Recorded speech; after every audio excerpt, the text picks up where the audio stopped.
Em defesa do Evangelho puro e simples, entra no ar pela Rede do Bem FM, programa Evangelho Genuíno. Apresentação: Alexandre Fico.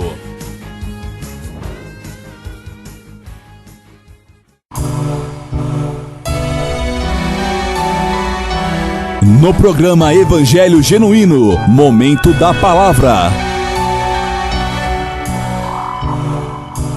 Eu quero tratar, irmãos, nós vamos em Lucas 23, 43, começar com esse versículo, porque nós vamos passear na Bíblia, vamos falar lá em Apocalipse 21, 22, Isaías 66, nós vamos falar na carta de Paulo aos Coríntios. Então, para nós começarmos, Lucas 23, 43, se você tiver a Bíblia, você vai acompanhando, senão você ouça. Versículo 43 diz assim: Jesus lhe respondeu: em verdade te digo, que hoje estarás comigo no paraíso. Hoje estarás comigo no paraíso. Eu sei que os adventistas mudam esse versículo, né? Ainda hoje te digo, né? Mas é hoje estará comigo no paraíso. Nós cremos que se nós morrermos hoje estaremos com o Senhor no paraíso. Então eu escolhi esse versículo porque esse ladrão nos mostra quem somos. Nos mostra realmente quem somos e o que o paraíso só é possível ao homem que foi crucificado com Cristo. Paulo, na carta de Gálatas, no capítulo 2, versículo 20, diz: já estou crucificado com Cristo, e vivo não mais eu, mas Cristo vive em mim, e a vida que agora vivo na carne, vivo pela fé do Filho de Deus, o qual me amou e se entregou a si mesmo por mim. Então o princípio para o céu começa você tomando a sua cruz, negando a si mesmo e seguindo Jesus. E talvez por começar na cruz, nós não ouvimos muitos sermões sobre o céu atualmente. E isso pode parecer estranho, já que a alegria de todo cristão é refletir sobre estar com o Senhor por toda a eternidade. A promessa do céu está no núcleo no núcleo maior do Evangelho, no mais profundo, naquilo que pregamos. Mas talvez a grande razão pela qual não ouvimos muito sobre esse assunto do céu, que é um assunto jubiloso, é que a Bíblia também não nos diz sobre como é o céu. Jesus nunca se assentou com os seus discípulos e explicou a glória e a majestade dos céus. Ele realmente disse ao ladrão sobre aquela cruz: hoje estarás comigo no paraíso.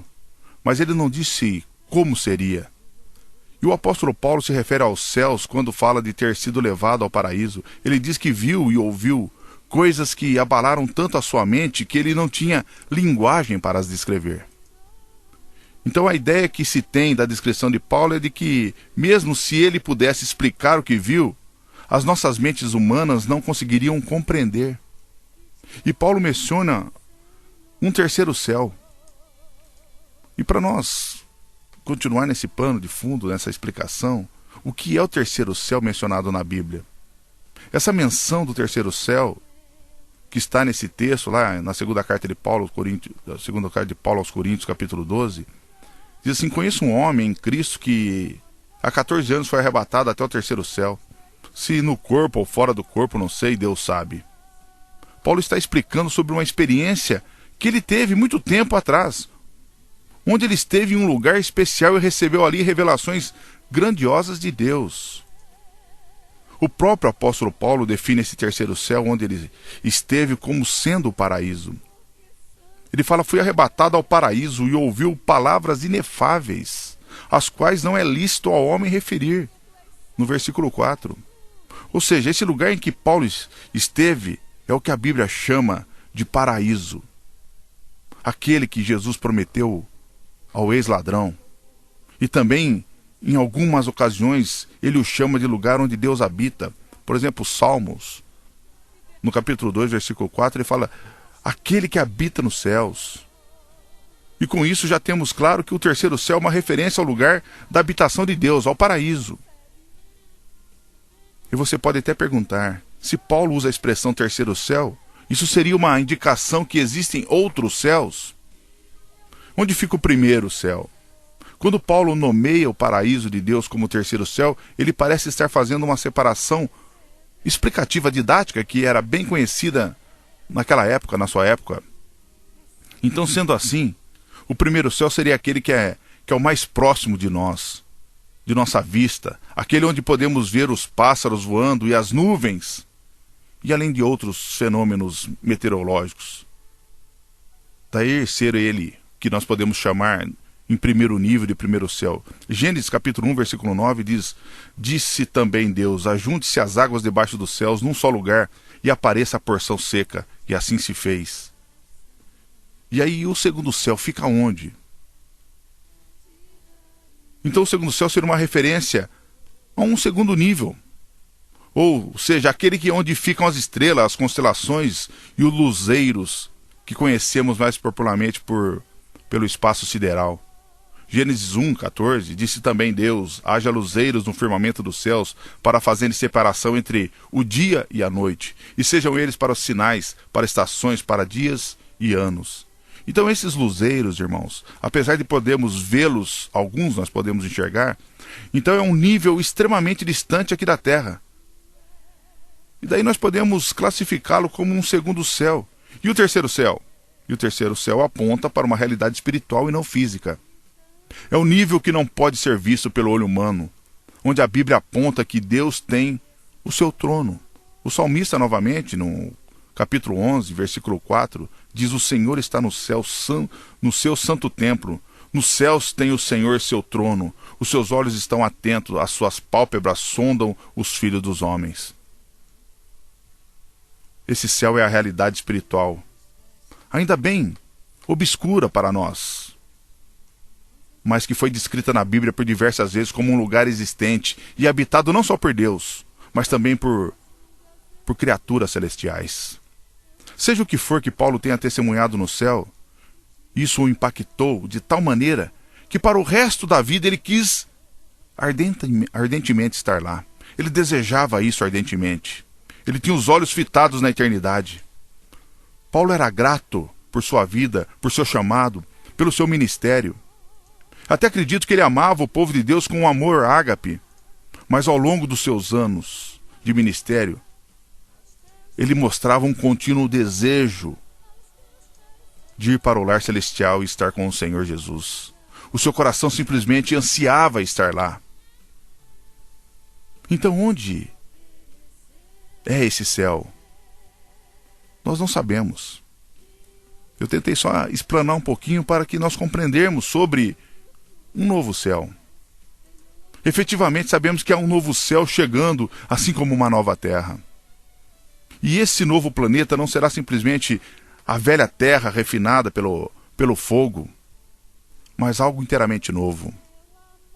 E o seu centro será a capital, a Nova Jerusalém. E entenda planeta como mundo, essa nova terra. E efetivamente também sabemos que o trono de Deus está no céu. Igualmente, Jesus está lá. Como estão os anjos do Senhor, em multidões incontáveis. Ainda mais Paulo diz que uma vez estando lá, contemplaremos Jesus face a face. Primeira carta de Paulo aos Coríntios 13, 12. Em resumo, meus irmãos, teremos acesso pessoal imediato ao Senhor por toda a eternidade. E se isso fosse apenas o que seria oferecido para nós no céu, seria suficiente para mim. Não sei para você, mas para mim seria suficiente. Por quê? Porque Jesus está lá. Porque Jesus está lá. E evidentemente, como não sabemos como é o céu, ficaremos limitados ao que a Bíblia nos relata. E eu creio que podemos deslumbrar, através do ensino das Escrituras, essas coisas eternas. O que sugere que a Bíblia sobre o céu, o que ela nos mostra? Será que ela mostra que nós vamos fazer alguma coisa lá no céu? Ou terá uma rede lá e nós vamos ficar deitados na rede eternamente em berço esplêndido? A Bíblia diz que no céu os santos governarão com o Senhor como reino e sacerdotes, reinarão sobre a terra. Apocalipse 5:10. Agiremos como seus servos lá, Apocalipse 22:3 diz que os santos o servirão. Nunca mais haverá qualquer maldição. Nela estará o trono de Deus e do Cordeiro. Os seus servos o servirão. Isso me leva a pensar que receberemos missões nesse novo mundo que virá. As Escrituras falam repetidas vezes do papel que os anjos têm desempenhado por toda a história, ministrando inclusive para Jesus. Seja qual for o nosso trabalho, deve ser algo que nos alegrará muito. Se Deus é eterno, sua missão é eterna, o trabalho é eterno. Os mundos, entre aspas, de Deus não têm fim. Se você por algum instante olhar para o céu, para o alto, você tem a aparente noção que o universo é infinito. Quantas vezes nós pensamos, nosso universo é infinito? Mas não é.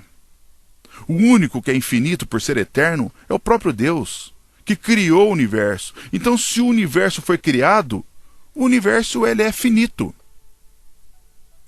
É para este Deus que continuaremos trabalhando. Isso, meus irmãos, é tão tremendo para a nossa mente. Por essa razão, creio que no céu iremos receber tarefas que são agora incompreensíveis às nossas mentes humanas. Quando Paulo se refere à sua experiência no paraíso, ele fala de ter estado no terceiro céu. Como eu já expliquei, o terceiro céu onde Deus e o paraíso estão. Tudo que eu posso dizer sobre esse assunto com segurança é que Jesus ascendeu ao céu acima de todos os céus. E olha que texto maravilhoso. Você que gosta de promessa, veja, esta feita pelo próprio Jesus, não por aventureiros, por apóstolos fraudulentos, mas feito pelo próprio Jesus.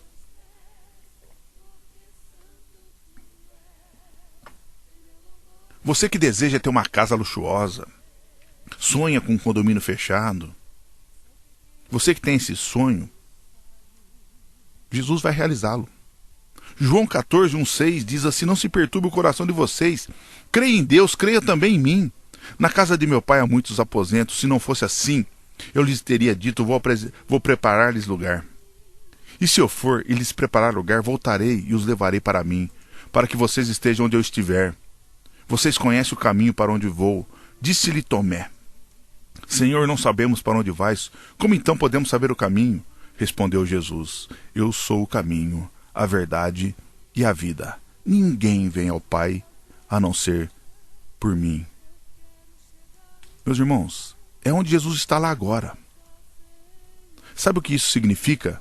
Ter um lugar preparado para o seu povo. Ter um lugar preparado para o seu povo. E qual que é a certeza que eu tenho? Ele também disse: voltarei outra vez e lhes levarei para lá onde eu morar. Vocês morarão.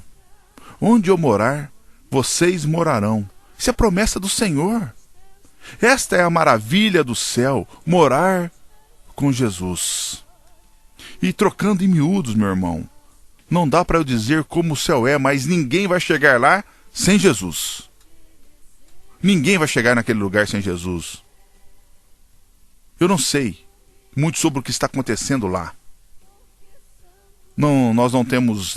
Eu não tenho nenhuma nova revelação para falar para vocês, a oferecer para vocês. Eu não tenho uma versão como a de Paulo, eu não fui lá.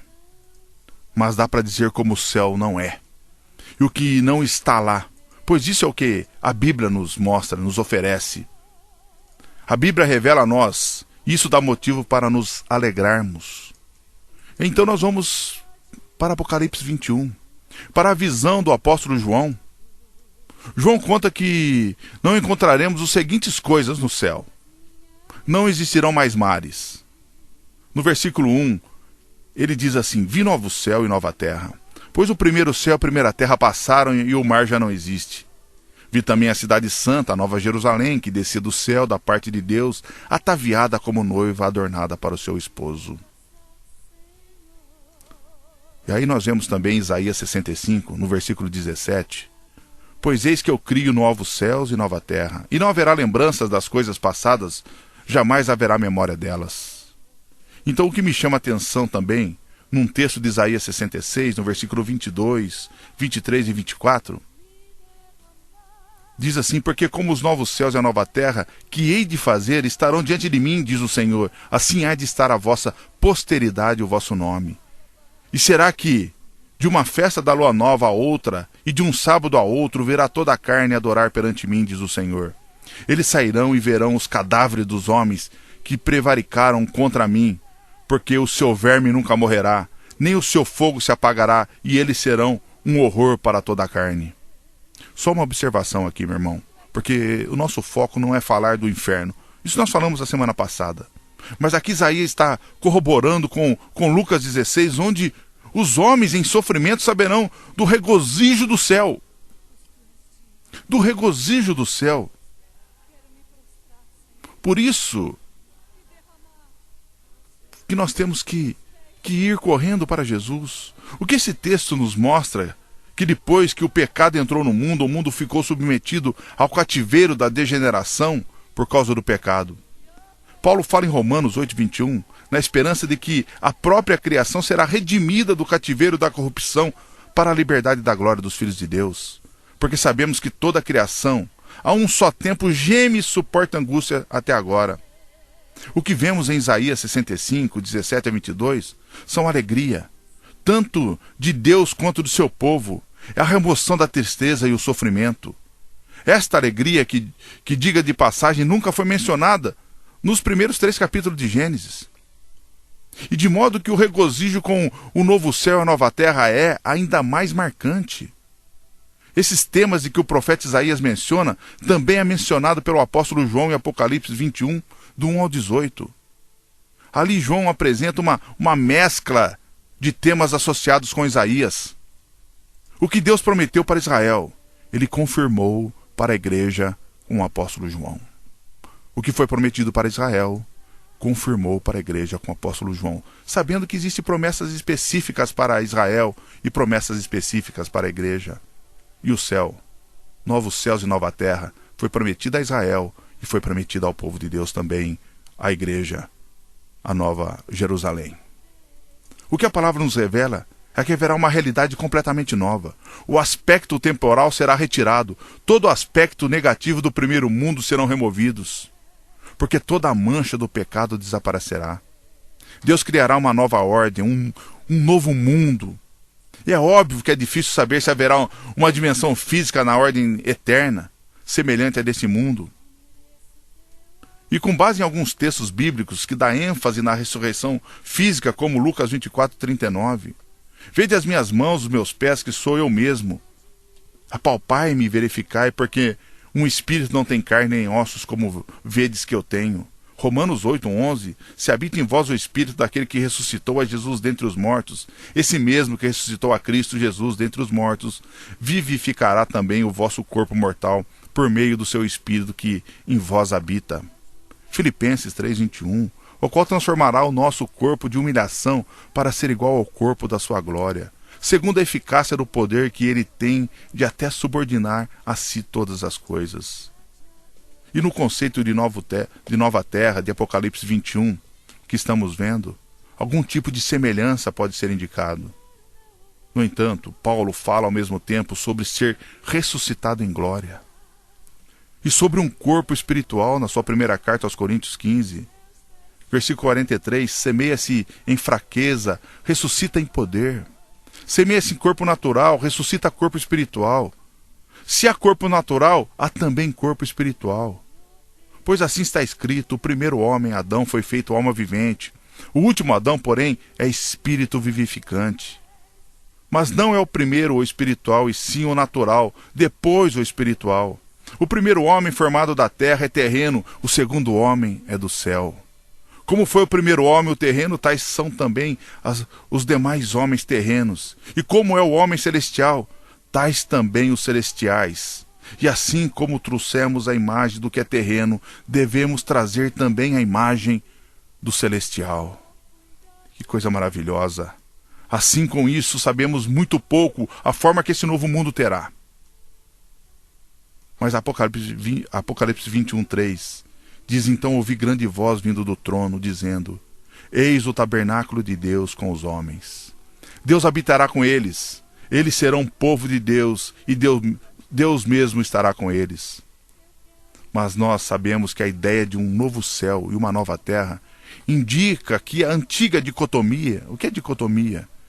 É a divisão de um elemento em duas partes, em geral, partes contrárias como a noite e o dia.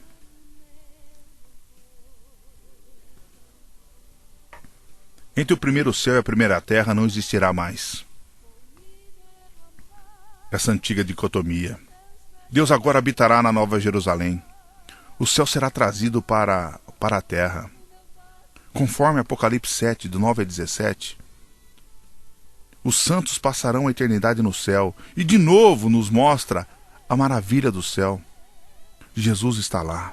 No versículo 17, diz: pois o cordeiro que se encontra no meio do trono os apacentará e os guiará para as fontes da água da vida, e Deus lhes enxugará os olhos toda a lágrima. E Apocalipse 21, do 9 ao 22, e Apocalipse 22, 5 diz que viveremos a eternidade na Nova Jerusalém, no Éden final. Em outras palavras, o céu e terra unidos em uma realidade muito mais ampla, no qual não conseguimos imaginar. O mar já não existe mais.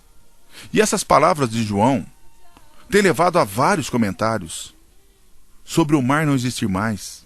E eu vou usar um comentário de Giesen, que coloca este motivo do mar como simbólico, fazendo uma ligação do julgamento, que está lá em Apocalipse 20, do 11 ao 15. Mar e a morte e o Hades. Deu o mar os mortos que neles estavam. A morte e o Hades, ou algumas traduções além, outras inferno, entregaram os mortos que neles haviam, e foram julgados um por um segundo as suas obras. Então a morte e o inferno foram lançados, a morte e o Hades foram lançados para dentro do lago de fogo. Esta é a segunda morte, o lago de fogo. Ambos demonstram serem hostis para Deus. O mar, a morte, o Hades, hostis para Deus e a humanidade. Com isso Deus vai eliminar com a morte e o Hades. Não haverá mais o mar. Será eliminado o mar, que muitos falam sobre tribulações. Significa as tribulações que passamos e hemos de passar mais. Mas na verdade, no capítulo 22 de Apocalipse, no versículo 1, a única água que é mencionada quando a essa nova terra será um rio de júbilo que corre através das ruas da Nova Jerusalém. João fala o seguinte: me mostrou o rio da água da vida, brilhante como cristal que sai do trono de Deus e do Cordeiro. O mar e a morte e o Hades não estarão mais. E quando o Cordeiro nos apacentar e nos conduzir às fontes das águas da vida, então Deus lhes enxugará dos olhos toda a lágrima. Apocalipse 21:4, e lhes enxugará dos olhos toda a lágrima, e a morte já não existirá. Já não haverá luto, nem pranto, nem dor, porque as primeiras coisas passaram. Não haverá lenços no céu, meu irmão. Foi removido o sofrimento que causa lágrimas. Não teremos nenhuma necessidade dessas coisas, pois os textos das Escrituras implicam em que nem precisaremos de glândulas lacrimais. Deus lhes enxugará dos olhos toda a lágrima, como fala no versículo 4 de Apocalipse 21. Então, segundo João, as lágrimas simplesmente não existirão no céu, porque foi removida a tristeza que causa a lágrima. Não haverá mais morte. Com isso não haverá mais funerárias, caixões de defuntos ou cemitérios. Por quê? Porque a morte já não existirá. Já não haverá luto, nem pranto, nem dor. Pense nisso. Não ficaremos mais ao lado dos caixões chorando a perda de entes queridos. Não haverá mais choro ou luto, porque no céu nunca iremos morrer. Uma vez tendo sido ressuscitados do sepulcro terreno, pelo poder da ressurreição de Cristo, nunca poderemos morrer outra vez. Não haverá dor. Não haverá mais farmácias, hospitais, médicos, enfermeiras, ambulâncias, analgésicos, antibióticos, antidepressivos ou qualquer receita. João diz que não haverá mais dor. Deixa eu dizer algo. Você que não anda, não enxerga, você que não tem um braço, uma perna, ou qualquer membro que lhe falte, você que tem câncer, AIDS, qualquer doença degenerativa, você que está em uma cama da sua casa ou do hospital, você que está velho agora, sem forças, no céu todos estaremos perfeitos, seremos como Jesus é. Aleluia! Para você que a dor está simplesmente demais. Na verdade, a dor é demais não só para aqueles que têm, mas para os entes queridos, as pessoas que convivem também. O que o Senhor está falando através da tua palavra é que quero que você venha para o lar celestial. Comigo não haverá mais dor, com Jesus não há mais dor. O versículo de João tem um significado especial para todos os que estão sofrendo de alguma forma. Se você está sofrendo de alguma forma, não esses curandeiros baratos que oferece cura à troca de dinheiro. Jesus está falando. Com Ele, morando com Ele, não haverá mais dor. A Bíblia diz que teremos novos corpos no céu. Claro que essa é uma doutrina bem conhecida dos cristãos, e Paulo tinha muito a falar sobre ela. Ele escreve, mas alguém dirá, como ressuscitam os mortos? Em que corpo vem? Primeira carta de Paulo aos Coríntios 15:35. Em outras palavras, as pessoas podem se perguntar que tipo de corpo ressuscitará dos mortos. Paulo responde que o corpo que entra na sepultura não é o corpo que sairá dela. Nós lemos, quando semeias, não semeias o corpo que há de ser, mas Deus lhe dá corpo como lhe aprouve. Em outras palavras, os corpos que habitaremos no céu serão a sua semelhança, serão celestiais e não terrenas. E de acordo com Paulo, nosso corpo físico é semeado na corrupção, mas ressuscitado na incorrupção. Simplificando, quando o nosso corpo é semeado ou enterrado, ele é um corpo natural terrestre. Mas quando formos ressuscitados, será como um corpo celestial do céu. O corpo que teremos, então, será glorificado pelo poder de ressurreição de Jesus Cristo. Que promessa que você quer nessa terra, mas as Escrituras nunca dizem que Deus vai procurar partes perdidas do corpo, dos nossos membros.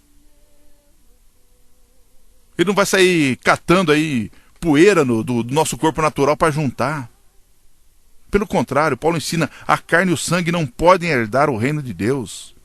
Depois ele acrescenta, no momento, num abrir e fechar de olhos, ao ressoar da última trombeta, a trombeta soará, os mortos ressuscitarão incorruptíveis e nós seremos transformados.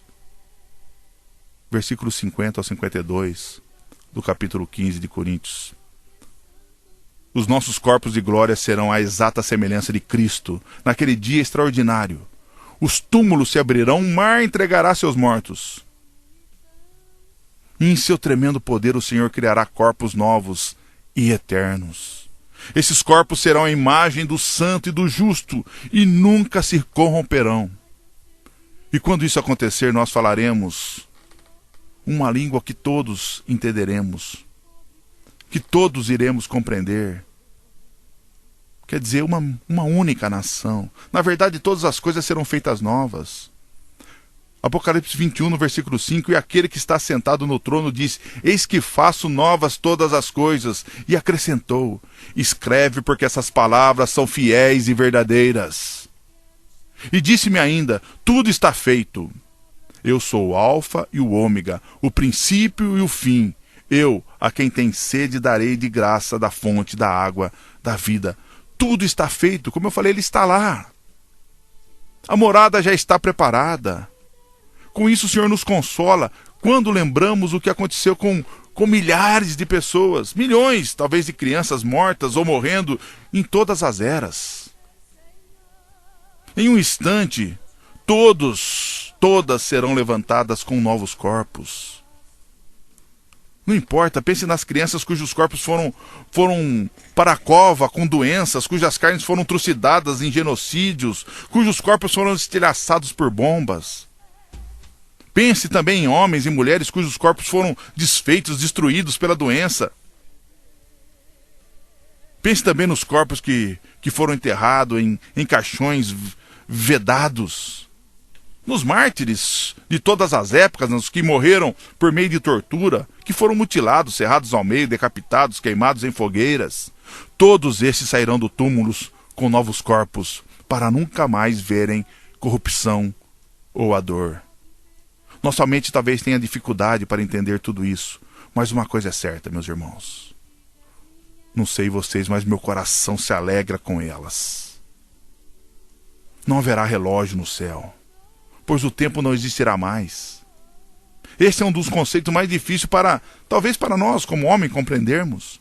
Chegará um momento quando o próprio tempo será deixado de lado. Imagine isso. Nada de anos, nada de meses ou semanas, nada de mais dias, horas, minutos ou mesmo segundo. Essa correria que nós temos, o tempo não dá. Não haverá nada para marcar o tempo, nem a noite, nem a luz do dia, pois Cristo será a luz no paraíso. Paulo resume isso com uma palavra a todo o povo de Deus. Paulo diz: graças a Deus que nos dá a vitória por intermédio de nosso Senhor Jesus Cristo. Em Coríntios, na primeira carta de Paulo aos Coríntios 15:57, que nós estamos trabalhando paralelamente. Muitos cristãos citam esse versículo diariamente, aplicando às suas lutas e tribulações. Esses falsos profetas, os bajuladores que gostam de Deus nos dá vitória por intermédio do nosso Senhor Jesus Cristo, falando de vitória terrena, oferecendo coisas dessa terra a troco de dinheiro. Mas o contexto no qual Paulo diz sugere um significado mais profundo, muito mais profundo. Se você vê 2 versos antes, Paulo declara: tragada foi a morte pela vitória. Onde está, ó morte, a tua vitória? Onde está, ó morte, o teu aguilhão? Paulo estava falando de uma forma até eloquente sobre o seu ardente desejo pelos céus. Ele escreve: sabemos que se a nossa casa terrestre desse tabernáculo se desfizer, temos da parte de Deus um edifício, casa não feita por mãos, eterna nos céus. E por isso nesse tabernáculo gememos, aspirando por sermos revestidos da nossa habitação celestial. Segunda carta de Paulo aos Coríntios 5, de 1-2. O apóstolo então acrescenta: entretanto, estamos em plena confiança, preferindo deixar o corpo habitar com o Senhor, no versículo 8. E de acordo com Paulo, o céu, o estar na presença do Senhor por toda a eternidade, é uma coisa que devemos desejar de todo o nosso coração. Voltando ao capítulo 21 de Apocalipse, versículo 7. O vencedor herdará estas coisas. E eu lhe serei Deus, e ele me será filho. Talvez tudo isso soe distante ou forçado para você. Mas o próprio Paulo testifica sobre isso. Quando o fiel apóstolo, quando Paulo foi arrebatado ao céu, ouviu palavras inefáveis, os quais não é lícito ao homem referir, como nós lemos, como eu falei no começo. Paulo diz que ficou espantado com o que ouviu lá. E eu creio que esses foram exatamente os sons que ouviu. Ele teve um vislumbre do canto e do louvor a Deus pelos que estarão se rejubilando na presença do Senhor, com seus corpos já inteiros, suas almas cheias de alegria e paz. Deve ter sido um som tão glorioso que Paulo pôde ouvi-lo, mas não conseguia repeti-lo. Meu irmão, minha irmã, torne o céu o seu desejo mais sincero. Jesus está voltando para os que desejem ardentemente estar com Ele lá no céu. Aqueles que desejam estar com Ele no céu.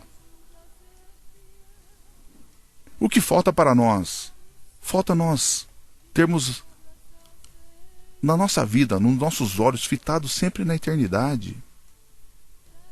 desejando o Senhor ardentemente. Por isso eu sempre digo, irmão, se você não deseja Jesus Cristo aqui nessa terra, nesse lugar agora, você também não deseja Ele no céu. Não haverá um condãozinho mágico onde será tocado na sua cabeça e você, a partir de agora, eu amo a Deus. Não. Nós lutamos, nós crucificamos a nossa carne todos os dias. Nós olhamos para a cruz. Por isso, a pregação não é sobre a condenação, mas o que nós não encontraremos no céu. Porque lá também não haverá mais medo, não haverá mais incredulidade, não haverá mais coisas abomináveis, assassinatos, mentiras ou feitiçaria. Porque lá não haverá mais pecado. Por isso a Bíblia nos mostra que todos os que praticam o pecado e não passaram pela cruz e não foram lavados pelo sangue do Cordeiro de Deus serão lançados no lago de fogo. Lá no versículo 8 de Apocalipse 21, quanto aos covardes, aos incrédulos, aos abomináveis, aos assassinos, aos impuros, aos feiticeiros, aos idólatras e a todos os mentirosos, a parte que lhes cabe será no lago que arde com fogo e enxofre. Então eu não posso deixar de fazer mais uma vez um alerta. A lista de pecados nesse versículo é uma típica lista de tendências pecaminosas e depravações. Esta lista resume a depravação enumeradas da palavra praticada por todos os que estão fora de Jesus Cristo, os incrédulos. A graça salvadora de Jesus está agora disponível para aqueles que reconhecem que são pecadores. Como o ladrão da cruz, se arrependerem, clamar ao Senhor Jesus. Em Lucas 23, que nós começamos, nós falamos no versículo 23, mas no versículo 42, diz assim, acrescentou Jesus, o ladrão da cruz falando, lembra-te de mim quando vieres no teu reino. Lembra-te de mim quando vieres no teu reino. Se você se arrepender, se você tem uma vida em pecados, e você for à cruz e pedir a Jesus, lembra-te de mim quando vieres no teu reino, Ele pode dizer para você também, hoje estará comigo no paraíso, porque no céu não haverá mais nenhuma abominações contra a santidade de Deus. O que é maravilhoso, o céu. E o que não terá no céu? Pecado. Nós nunca mais pecaremos contra a santidade de Deus. Se você está distante do Senhor, vá à cruz. E lá na cruz se arrependa dos seus pecados. E clame. Clame a Ele. Ele é o único que pode falar para você que você estará no paraíso. Que o Senhor nos ajude nessa tarde de sábado. Vamos orar. Senhor, mais uma vez, Pai, nós ousamos levantar a voz a Ti. Nesse sábado, Senhor, onde o Senhor demonstra graça salvadora a todos aqueles que creem, a todos aqueles que reconhecem como aquele ladrão que merecem a condenação, porque somos pecadores da pior espécie. Mas o Senhor não olhou para isso. O Senhor não nos mediu sobre o quanto somos pecadores, pelo contrário. Com muito amor que nos amou, demonstrando graça, misericórdia sobre homens e mulheres perversos como nós. Ainda disse que nos levará ao lugar onde o Senhor habita, onde o Senhor está, onde o Senhor que é perfeito, perfeito em santidade. O que dizer, Senhor? A única coisa que podemos, Senhor, falar nesse momento: lembra-te de nós quando vieres do teu reino. Por misericórdia, Senhor. Por misericórdia. Em nome de Jesus. Em nome de Jesus.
E quando Cristo enfim me vier chamar nos céus com serafins, irei morar.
Você ouviu com Alexandre Fico, Evangelho Genuíno.